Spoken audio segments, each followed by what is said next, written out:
Penggunaan teknologi semakin beragam, salah satunya dalam bidang pertanian. Membantu meningkatkan kesejahteraan petani saat ini dapat dilakukan hanya dengan satu klik.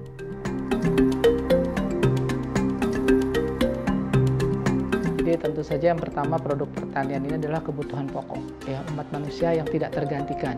Jadi 20 tahun lagi atau 50 tahun lagi pasti pertanian tetap penting. Nah, dengan kondisi begitu di mana konsumen semakin tinggi kesadarannya ya terhadap pentingnya gizi yang baik, kemudian pendapatannya juga meningkat ya, sehingga mereka semakin menuntut ketersediaan produk-produk pertanian yang berkualitas.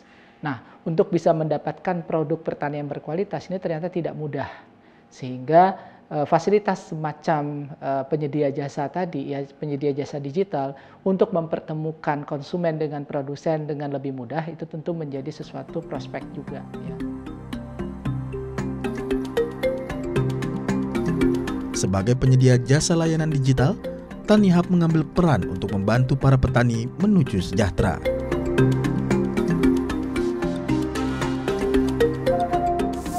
Ya Pak Ivan, kita awali dari hal yang paling mendasar dulu. Sebetulnya apa sih yang dilakukan oleh TaniHub ini?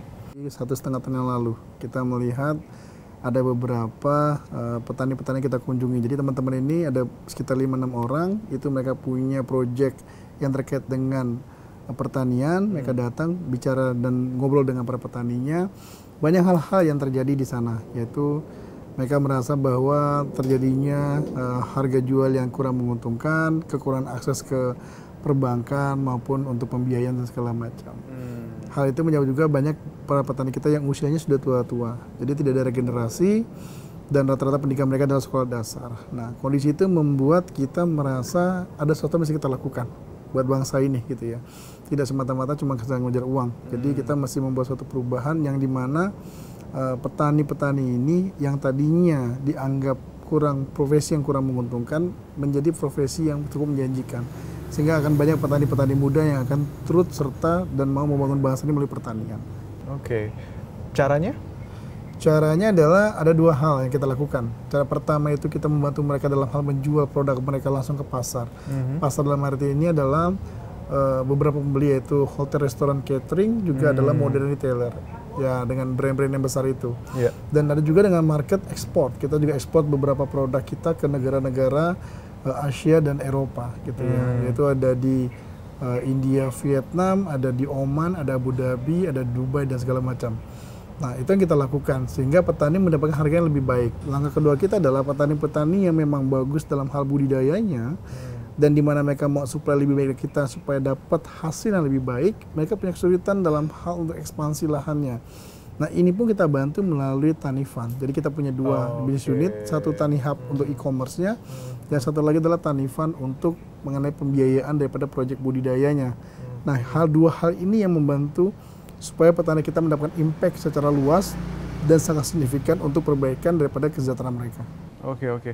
Itu berarti kalau keuntungan dari segi para petaninya, mereka akhirnya bisa mendapatkan harga jual yang lebih tinggi begitu ya? Betul. Karena tidak ada memangkas rantai di bagian distribusi, berarti kan seperti itu. Untuk konsumen sendiri?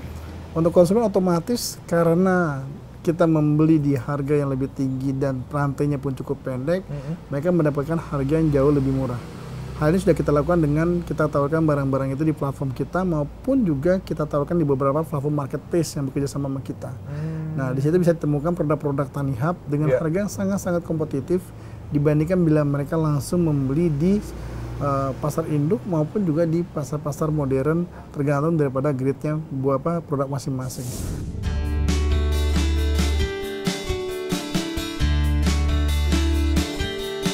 Pertama kali digagas oleh Michael Jovan Sugianto, TaniHub menjadi salah satu platform digital yang mengupayakan kesejahteraan bagi petani Indonesia. Dirintis sejak November 2015, TaniHub mulai beroperasi pada Januari 2016 dan diresmikan oleh Presiden Indonesia Joko Widodo April 2016. TaniHub mengelola hasil pertanian maupun peternakan dari para mitra untuk dipasarkan langsung kepada konsumen, memotong jalur distribusi yang melibatkan tengkulak. Selama tahun 2017, Tani Hub telah menjalin kerjasama dengan puluhan kelompok tani yang ada di Jawa Barat, Jawa Tengah, dan Jawa Timur. Rencana ekspansi akan dilakukan hingga Sumatera pada tahun 2018 ini. Selain dari segi edukasi untuk para petani yang dari daerah-daerah ini, ada lagi nggak sih tantangan lainnya, mungkin entah baik dari konsumen atau justru dari dalam tim Tani Hub sendiri? Ya, yang membedakan kita dengan beberapa startup lainnya adalah kita mengkombinasi, kita punya talent-talent internal. Jadi kita merekrut teman-teman yang masih muda, yang energik dan dinamis. Kita juga merekrut teman-teman yang berpengalaman gitu loh, yang memang mereka terbiasa dalam menghadapi atau mengelola bisnis di bidang pertanian itu sendiri.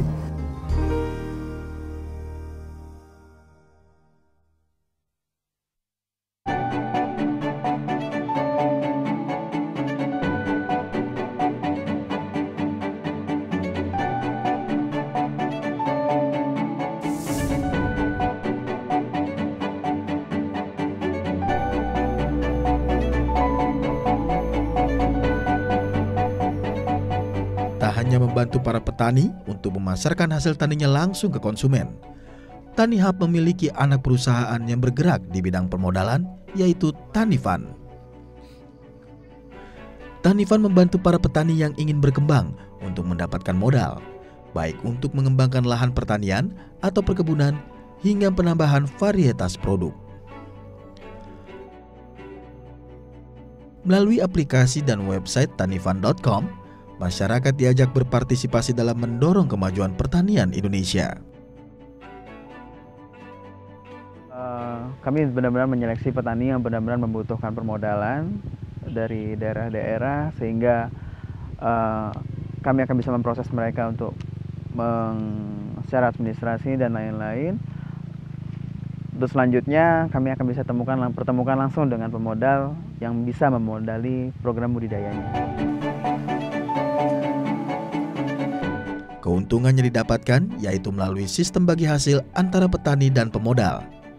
Selain menyalurkan pemodalan, Tanifan turut mengawasi jalannya produksi para petani dengan memberikan pendampingan mulai dari pra hingga pasca produksi. Target yang diberikan kepada petani adalah menghasilkan produksi yang sebaik-baiknya dan memberikan hasil dari pertanian yang sebagus-bagusnya.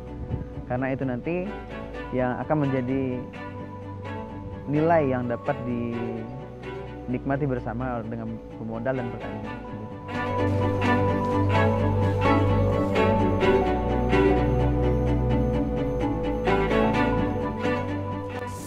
Ya, Pak Ivan tadi di awal sempat mengatakan bahwa apa yang Bapak lakukan ini bersama teman-teman bukan hanya semata-mata mengejar keuntungan, bukan hanya bisnis, tapi juga ada sisi sosialnya. Ada faktor apa sih Pak yang melatar belakangi Bapak dan teman-teman ini kemudian akhirnya punya kepedulian sosial begitu? Ya, kita melihat bahwa pertanian itu penting banget buat memenuhi kebutuhan masyarakat Indonesia. Gitu. Kita punya jumlah penduduk yang cukup besar, ratusan juta. Gitu. Bisa dibayangkan bila mana lahan pertanian tidak digarap dengan maksimal sehingga kita bisa import beberapa hasil pangan. Hal ini kita tidak inginkan. Gitu. Kenapa? Karena masih banyak lahan kita yang belum digarap. Gitu. Kalau bukan petani-petani kita menggarap itu siapa lagi?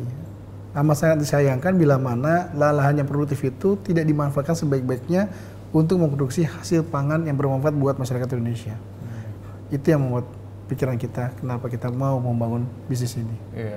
Nah, kemudian adakah mungkin figur-figur yang mendorong Bapak dan teman-teman mungkin secara moral untuk tetap terus eager gitu untuk melakukan apa yang Bapak lakukan sekarang ini dengan Tani Hub? Ya, so far ini kebetulan seluruh foundernya Tani Hub dan Tanifan itu orang tuanya atau mungkin nenek kakeknya itu adalah petani, gitu loh. Nah, jadi mereka merasakan sendiri bagaimana bila mana posisi itu dilalui oleh kakek nenek mereka atau orang tua mereka. Gitu loh. Nah, itu berangkatnya kenapa kita merasa bahwa itu penting untuk kita lakukan, gitu loh. Kita nggak punya toko khusus yang kita idolakan untuk pertanian. Cukup kita melihat adalah dari keluarga kita sendiri, gitu loh. Nenek kakek kita yang dimana zaman dulunya mereka sangat bekerja keras, sangat peduli untuk berusaha untuk mengembangkan pertanian. Nah, inilah yang mau kita kembangkan. Kita balik lagi bahwa kalau bukan kita yang memulai, siapa lagi, gitu loh. Jadi kita mesti menjadi pembaharu atau mungkin pengubah daripada apa yang sudah ada saat ini.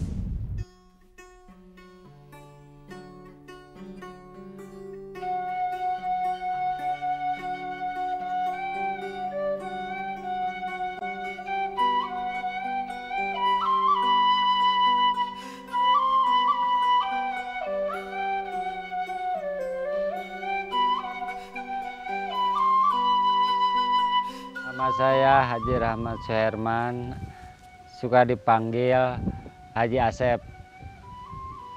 Saya adalah petani kentang dan cabai asal Jawa Barat. Bertani menjadi sumber penghidupannya sejak tahun 1997. Di tahun 2014, Rahmat Suherman mendirikan kelompok tani Family Farm di Desa Sukakarya, Cianjur Selatan, Jawa Barat. 18 hektar lahan ditanami jenis cabai merah dan rawit, mempekerjakan sekitar 30 orang masyarakat sekitar. Hasil tani cabainya mampu menembus pasar industri, menjadi pemasok salah satu perusahaan industri pangan di Indonesia.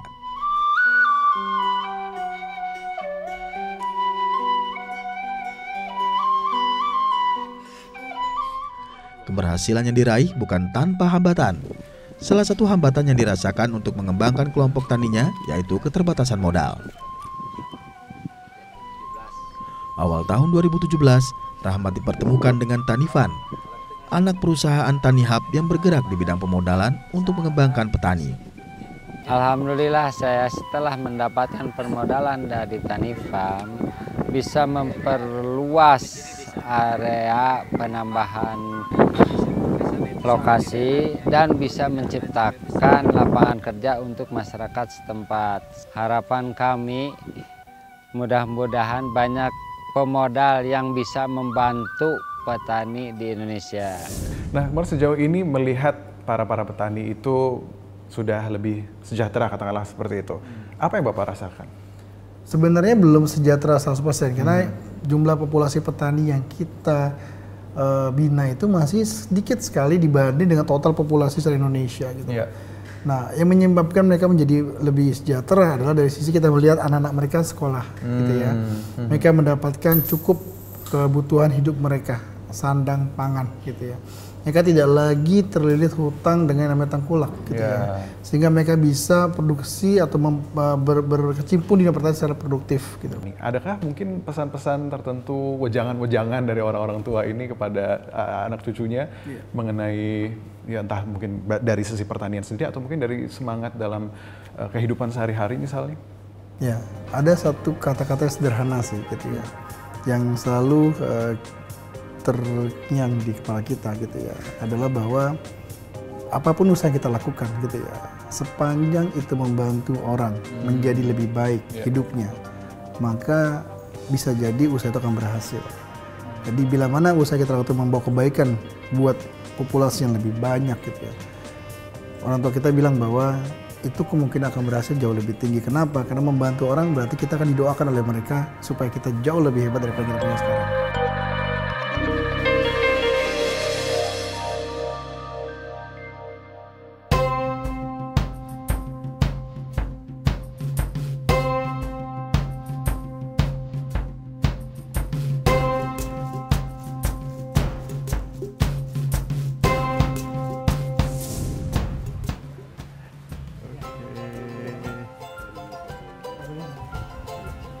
Ini Pak Anies, kenalin. Halo. Adalah head operation kita. Oke. Yang ngelola buat gudang sama supply chain-nya. Ini Fadil yang untuk quality control, dia yang ngatur semua di gudang kita. Wow, ini terus terang menyenangkan sekali bisa berada di antara buah-buahan dengan kualitas yang sangat baik seperti ini ya. Oke, sekarang saya mungkin mau tanya ke Pak Anies dulu. Silakan, Mas. Pak, sebenarnya keberadaan gudang ini fungsinya apa dan kegiatan apa sih sebetulnya yang dilakukan di gudang ini? Oke, kegiatan gudang ini kita dari petani langsung ke sini, kita grading di sini sesuai Grading dengan itu adalah apa grading itu adalah pemisahan.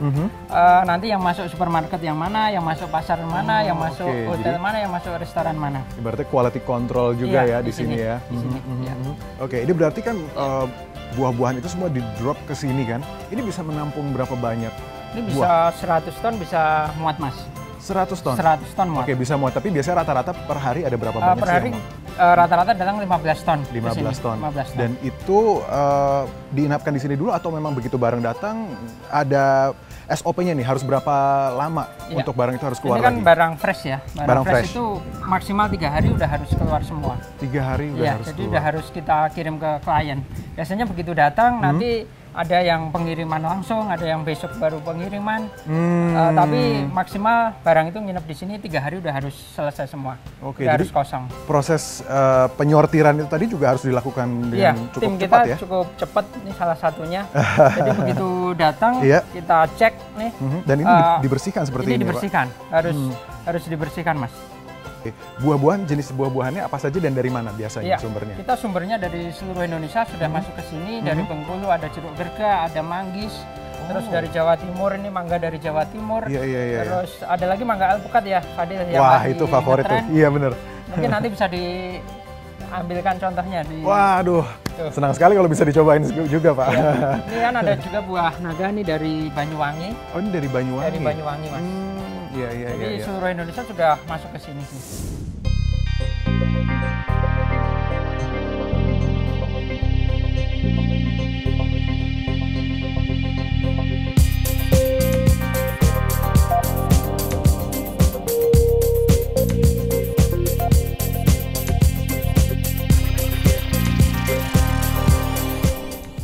Ada beberapa jalur distribusi yang digunakan Tani Hub untuk mengirimkan hasil pertanian ke pihak konsumen, di mana setiap jalur memiliki sistem kontrol kualitasnya sendiri. Salah satu